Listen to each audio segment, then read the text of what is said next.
Hi guys, welcome back to VBC Academy, the virtual classroom of Virender Babu.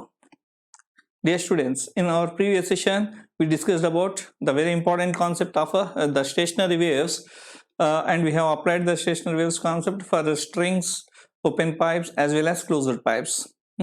Related derivations we have seen. In today's session, we are going to discuss about the beats as well as few of the examples or numerical problems related to the waves. Okay. ఈ session start చేసే కంటే ముందు మళ్ళొక్కసారి మీ అందరికీ request చేస్తున్నా, please subscribe our వీరు foundation channel. వీడియోస్ని like చేయండి, షేర్ చేయండి, అందరికీ మీ మిత్ర బృందానికి, మీ క్లాస్మేట్స్కి, మీ ఫ్రెండ్స్కి అందరికి కూడా ఇన్ఫర్మేషన్ ఇవ్వండి. Without wasting much time we will start today's class. Introduction to beats. Okay, so beats, what are beats? Definition చూద్దాం. When two waves of a slight difference in frequencies superimposes, waxing and wannings are formed. This phenomena is called as beats. This produces the formation of waxing and wanning when two waves superimposes, that forms beats అని చెప్పొచ్చు. Okay, so ఆ two waves ఎలాంటి waves ఉండాలి అని చెప్పినాం ఇక్కడ, slight difference in waves. Okay, let us say first wave frequency n1 అనుకుందాం, second wave frequency n2 అని అనుకుందాం. If n1 and n2 be the two frequencies of the two different waves, then the beat frequency is given by n beat is equals to n2 difference of n1. దీని meaning ఏంటి అంటే, first wave frequency n1, second wave frequency n2 అయినప్పుడు ఆ రెండు super impose అయ్యి వచ్చేటువంటి resultant వేవ్లో waxing and వ్యానింగ్ అనేది ఫామ్ అవుతుంది. ఆ వ్యాక్సింగ్ అండ్ వ్యానింగ్ ఎలా ఫామ్ అవుతుందని నేను పిక్టోరియల్గా ఎక్స్ప్లెయిన్ చేస్తాను. కానీ ఈ వ్యాక్సింగ్ అండ్ వ్యానింగ్ అంటే rise in amplitude, fall in amplitude, decrease in amplitude, ఇది జరగడాన్ని మనం వ్యాక్సింగ్ అండ్ వ్యానింగ్ అని అంటాం అనమాట. సో ఎన్ని ఫామ్ అవుతాయి ఈ వ్యాక్సింగ్ అండ్ వ్యానింగ్ అని అంటే, డిఫరెన్స్ ఇన్ ద ఫ్రీక్వెన్సీస్. అంటే first wave frequency n1, second wave frequency n2 అంటే n2 difference of n1, n2 minus n1 is called as the beat frequency. ఇక్కడ n beat is equals to the formula అవుతుంది అనమాట. Okay, so if the beat frequency is less than 10 hertz, then only we can hear the beats. అంటే beat frequency 10 కంటే ఒక్క సెకండ్లో 10 beats కంటే కూడా ఎక్కువ ఉన్న మన చెవి అబ్జర్వ్ చేయదు. You cannot detect that beat. ఒకవేళ 10 కంటే తక్కువ ఉంటేనే మనం ఆ బీట్స్ని సెన్స్ చేయగలుగుతాము. ఎందుకు అంటే ఓవర్లాప్ కావడం వల్ల మళ్ళీ యూనిఫామ్గా ఒకటే సౌండ్ వచ్చేస్తుంది. ఓకే, సో పిక్టోరియల్గా రిప్రజెంట్ చేద్దాం.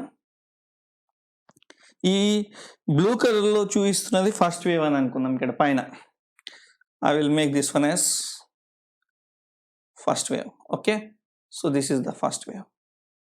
So this is one wave. The second one is, this is the second wave. Okay, when these two waves superimposes, scenario ఏ విధంగా ఉంటుంది, ఈ విధంగా ఉంటుంది. ఇక్కడ చూడండి, అబ్జర్వ్ చేయండి.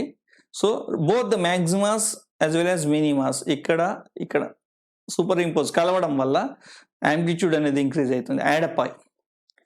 అదే ఈ ప్లేస్లో చూడండి, ఒక మినిమా, ఇంకొక maximum. First wave మ్యాక్సిమా, second wave minima, ఈ రెండు మ్యాక్సిమా డౌన్వర్డ్ డైరెక్షన్లో కలవడం వల్ల రిజల్టెంట్ ఏమవుతుంది, ఇక్కడ 0 అవుతుంది. This is called waxing and waning. So booming sound అని అంటే లార్జ్ ఇవి వినడం, ఎక్కువ యాంప్లిట్యూడ్ పెరగడం, తగ్గిపోవడం, ఈ విధంగా దీన్నే మనం వ్యాక్సింగ్ అండ్ వ్యానింగ్ అని అంటాం. ఈ విధంగా ఫామ్ కావడం వల్ల దీన్నే మనం ఏమంటున్నాం, బీట్స్ అని అంటాం. Are able to get my point? అర్థమవుతుంది కదా? ఓకే, సో బీట్స్ అంటే ఏంటి, superimposition of two waves of slight difference in the frequencies. దానివల్ల ఏమైంది, వ్యాక్సింగ్ అండ్ వ్యానింగ్ అనేది ఫామ్ అవుతుంది. ఈ విధంగా ఫామ్ కావడాన్ని మనం ఏమంటున్నాం, బీట్స్ అని అంటాం. ఓకే, సో మనం ఎన్ని బీట్స్ వినొచ్చు per second, maximum 10 hertz, maximum 10. అంతకంటే ఎక్కువ ఉంటే ఇవన్నీ ఓవర్లాప్ అయ్యి యూనిఫామిటీ సౌండ్ వస్తుంది. ఓకేనా అన్న? Right, now applications of beats. ఎక్కడెక్కడ బీట్స్ని యూజ్ చేస్తాం? First one, beats are used in tuning the musical instruments. String instruments, guitar కానీ లేదా సిటార్ కానీ, ఇవి ట్యూన్ చేసేటప్పుడు మనకు ఈ బీట్స్ని కాన్సెప్ట్ని యూజ్ చేస్తాం. Second one, beats are used in measuring the unknown frequencies of a tuning fork. Okay, so ఇది ఒక ఎక్స్పెరిమెంట్లో భాగం అనమాట. మనకు సౌండ్ వేవ్స్కు సంబంధించి వెలాసిటీ ఆఫ్ సౌండ్ అనే ఎక్స్పెరిమెంట్ ఉంది సెకండ్ ఇయర్లో మనకి, అక్కడ మనం చూద్దాం దీని సంగతి. థర్డ్ వన్ వచ్చేసి beats are used in detecting harmful gases in mines. మైన్స్లో హార్మ్ఫుల్ గ్యాసెస్ ఉన్నాయా లేవా అని తెరవడానికి కూడా మనం బీడ్స్ని అప్లికేషన్స్గా చూస్తాం ఇక్కడ. So these are the basic concepts of beats. కేవలం నేను ఎగ్జామినేషన్ పాయింట్ ఆఫ్ వ్యూలో మాత్రమే ఈ బీడ్స్ అనే కాన్సెప్ట్ని ఎక్స్ప్లెయిన్ చేశాను ఇక్కడ. Okay, this is what the theory concepts related two hours waves chapter. Okay, so maximum almost అలా టాపిక్స్ వచ్చినాయి. డాప్లర్ ఎఫెక్ట్ ఒకటి మిగులుతుంది. ఆ డాప్లర్ ఎఫెక్ట్కి నేను ఒక సపరేట్ సెషన్ పెడతాను. ఓకే, అది చాలా ఇంట్రెస్టింగ్ అండ్ ఇంపార్టెంట్ టాపిక్, తర్వాత డిస్కస్ చేద్దాం. దాన్ని ప్రాబ్లమ్స్కి వద్దాం. ఎగ్జామ్లో మనం చెప్పాం కదా, స్ట్రింగ్స్ స్టేషనరీ వేవ్స్కు సంబంధించి వస్తుంది లాంగ్ ఆన్సర్ క్వశ్చన్, ఎస్పెషల్గా ఇప్పుడు ఈ సంవత్సరం. ఫస్ట్ వన్ స్ట్రెచ్డ్ స్ట్రింగ్స్, లేదా ఓపెన్ పైప్, లేదా క్లోజ్డ్ పైప్. ఈ మూడింటి క్వశ్చన్స్కి ఒక ప్రాబ్లం అసైన్ చేస్తారు. వీటికి related one by one problem చూద్దాం. ఇప్పుడు ఒక ఫస్ట్ ప్రాబ్లం చూద్దాం. ఇది closed pipe.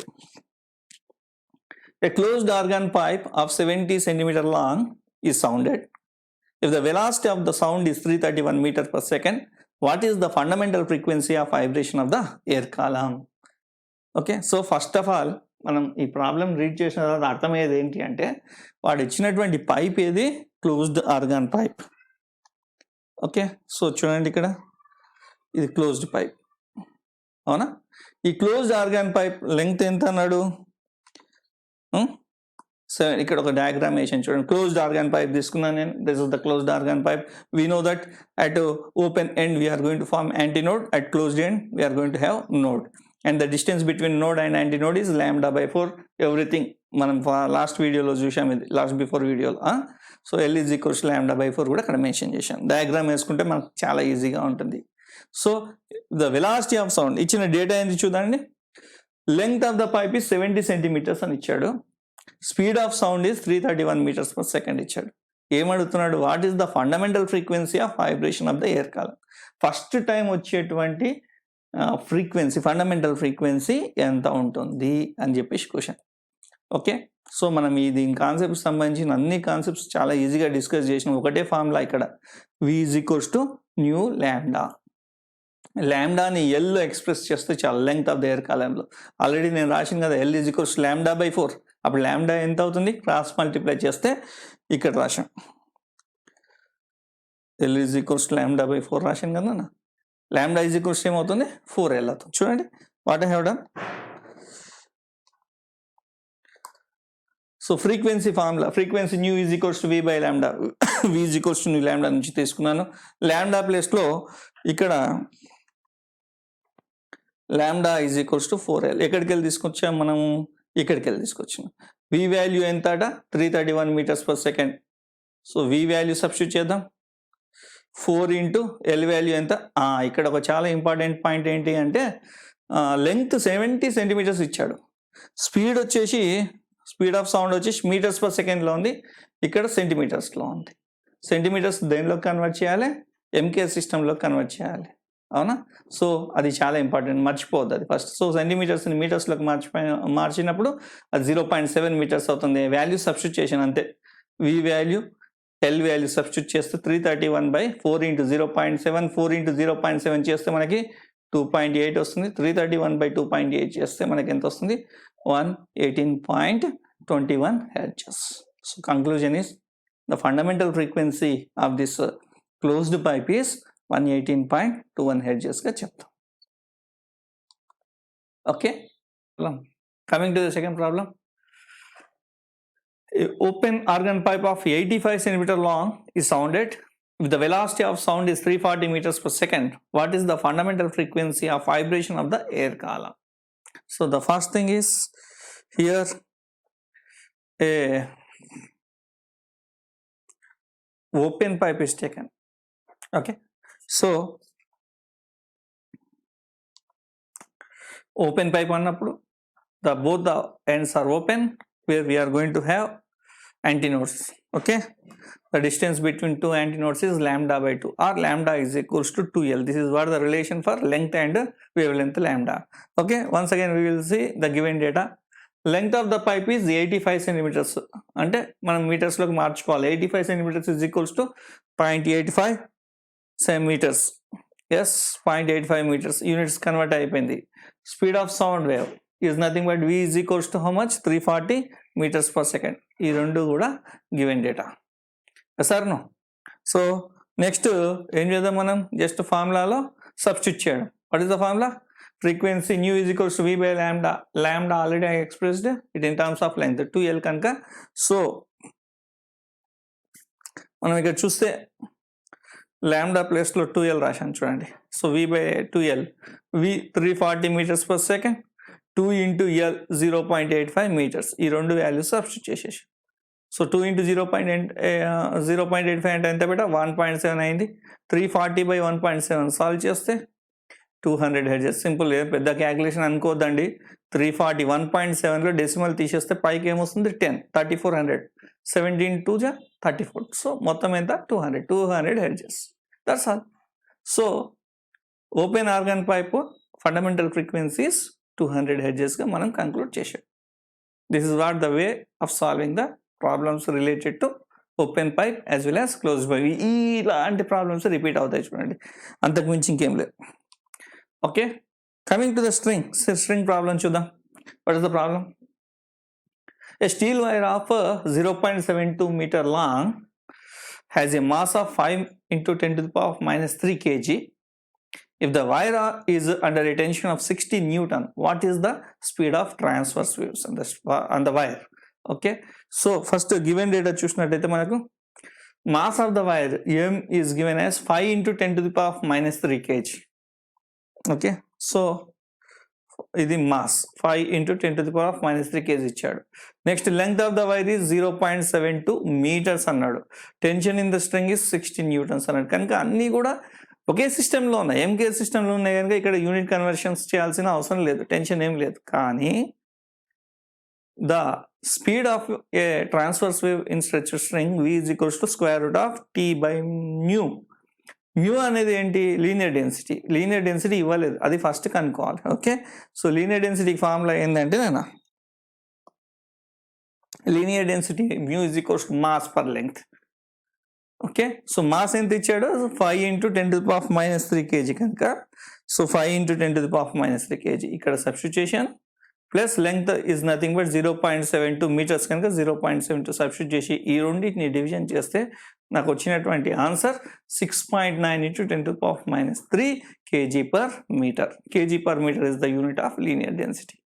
So once again just I substitute the value of mu in the speed of the transverse waves. Formula substitute చేస్తే ఏమైంది చూడండి. Speed of the transverse wave in string is given by v is equals to square root of t by mu. ఈ square root of t by mu లో substitute చేద్దాం. t value ఇక్కడ చూడండి, ఇది t value substitution. t value ఎంత? 60 newtons. Okay, so mu value వచ్చేసి 6.9 into 10 to the power minus 3 kg per meter. Same units ఉన్నాయి కనుక ఇలాంటి టెన్షన్ లేకుండా జస్ట్ చిన్న మ్యానిపులేషన్స్ 6.9 69 రాస్తే డివిజన్ 10 అయింది, అది పైకి తీసుకొస్తే -4. So 10 to the power of minus 4 69 into 10 to the power minus 4. 60 by 69 చేస్తే 0.8695. ఓకే, సో దీన్ని సాల్వ్ చేస్తే మనకి స్క్వేర్ రూట్ చేస్తే ఏమొచ్చింది? 93.24 వస్తుంది. కనుక speed of the transverse wave is 93.24 meters per second. So in this case the speed is 93.24 meters per second. In this way very easily we can solve the problems of physics. Okay, ఇవన్నీ ఎగ్జామినేషన్లో అడుగుతున్నటువంటి numerical problems అండి. So చాలా సింపుల్గా 3-4 స్టెప్స్లో అయిపోతాయి.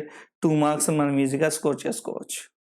Okay, so first of all ఫిజిక్స్లో problems అనేటువంటి ఆ భయాన్ని తొలగించేస్తే మనం చాలా ఈజీగా మనం స్కోర్ చేయొచ్చు. ఓకే, సో ఈ విధంగా మనం ఇంకా చాలా విషయాలు డిస్కస్ చేసేది ఉంది సెకండ్ ఇయర్కి సంబంధించి. కనుక మీరు ఎప్పుడు మన యూట్యూబ్ ఛానల్తో, వీరు ఫౌండేషన్ యూట్యూబ్ ఛానల్తో టచ్లో ఉండండి. మన వీడియోస్ని లైక్ చేయండి, ఫ్రెండ్స్ మధ్యలో షేర్ చేయండి. You will definitely make our subject very easy. So for more interesting videos, keep watching our YouTube channel, that is Viru Foundation. Thank you very much for joining me, yours Virender Babu.